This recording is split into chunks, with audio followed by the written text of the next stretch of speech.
The amazing Kalash tribe of Pakistan resides in the isolated regions of Bumbaret and Berir. What shocking traditions are concealed inside the Kalash Valley? They are the smallest ethnic minority in Pakistan, with only 3,000 to 4,000 people. But their uniqueness is unmatched. Their striking deep blue eyes are uncommon among Asians. What are the theories about the origins of Kalash women's distinctive beauty and striking blue eyes? Do you know that they are the last animists of the Hindu Kush? Join us as we embark on a journey deep into the Kalash Valley to dig into the mysteries of the fascinating world of the Kalash tribe. Plus, let's delve into the secrets behind the mesmerizing beauty of this isolated tribe.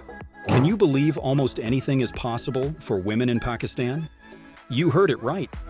The women of the Kalash tribe, who live in Pakistan's Kalash Valley, enjoy incredible freedom.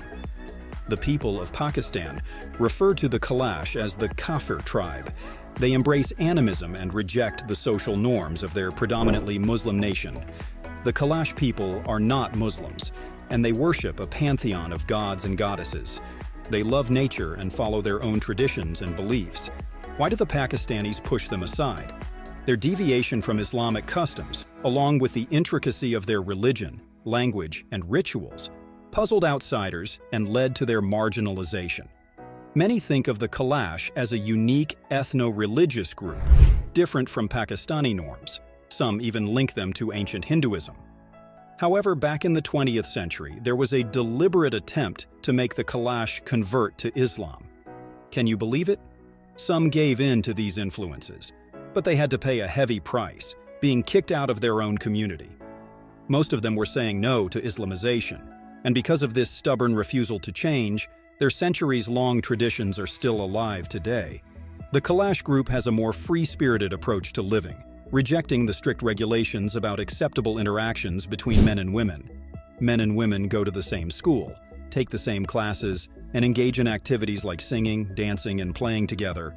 It's interesting that people choose to base their unions on love rather than social conventions, a contrast from practices seen in other parts of Pakistan. The Kalash are famous among both domestic and international tourists because of their distinct culture. The Kalash tribe is the only community in Pakistan where drinking alcohol is legal. They make their own strong wine and liquor to satisfy the tastes of the tourists who visit the area. Now you know why travelers from all corners of the world are drawn to this valley.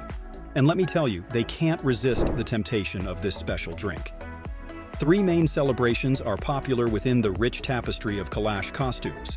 Chilum Joy, a celebration of the tribe's women, marks the arrival of spring. Autumn comes with Ucha, and midwinter arrives with Chamos. These festive occasions are filled with dancing and wine flow, capturing the spirit of Kalash culture. Chamos is the greatest of all the celebrations for the Kalash people. It's only for adults and is governed by strict protocols. Only those who understand the customs are allowed to participate. And what about those who are not in the loop? Well, they're required to go through some cleansing rituals before they can step into the celebrations. The Batan or shaman is an important figure in Kalash culture. He makes prophecies during religious rites and seeks the assistance of fairies to make them come true. Astronomy is an important discipline in Kalash mythology.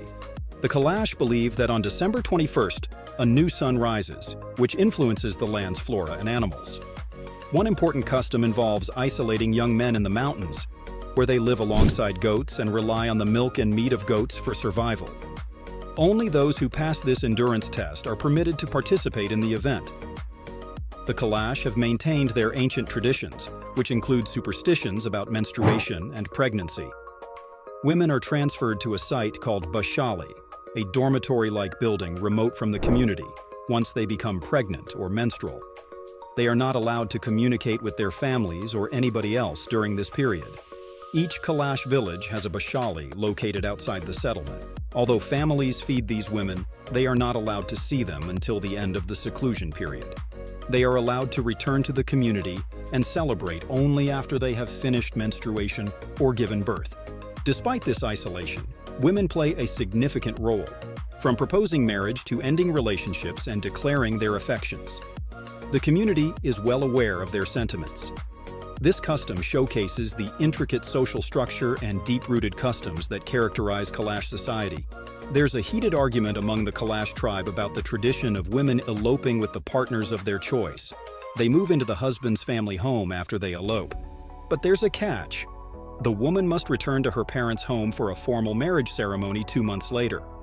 Also, if she decides to remarry, the prospective second husband must give the first husband twice as much in gifts and money as the original dowry. Divorce is not uncommon in this community. When a wife files for divorce, the husband's only option is to accept it. This is a stark contrast to Pakistani society standards, where conservatism is prevalent, especially among the Muslim majority. Known as the most liberated tribe, Kalash women have an impressive degree of autonomy. Women are free to select their partners and can file for divorce without fear or criticism. This is big news because it is very different from vast regions of Pakistan, where women's rights and behavior are governed by a strict interpretation of Islam. Interestingly, the Kalash tribe, although living in a very conservative atmosphere, supports the notion that women should have autonomy. They believe women should be able to choose their own paths.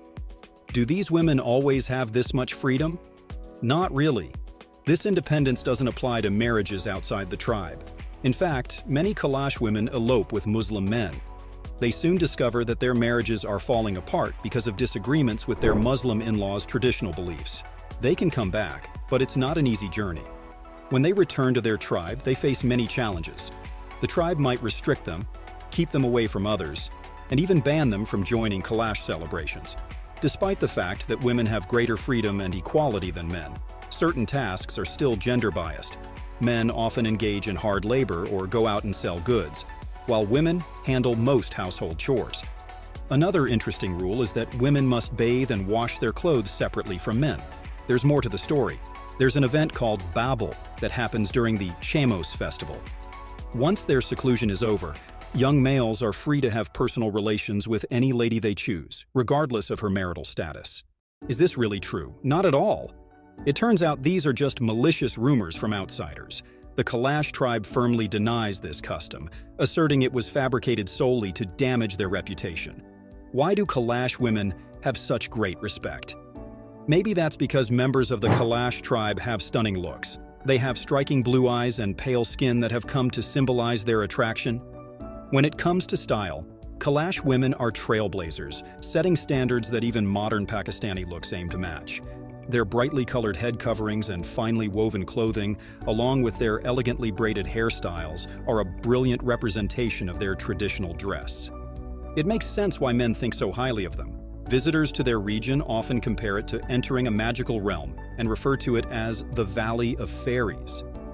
There is a lot of confusion and speculation about the Kalash tribe's beginnings. When it comes to Kalash women and the origin of their striking blue eyes and distinct beauty, many theories still exist. One of the most fascinating theories traces their ancestry back to none other than Alexander the Great. According to a myth, Alexander and his army sought safety in the Kalash region around 320 before Christ, leaving a lasting legacy. Their mutual love of partying and liquor heightens the mystery. But in spite of these stories, there isn't much hard data to support these claims.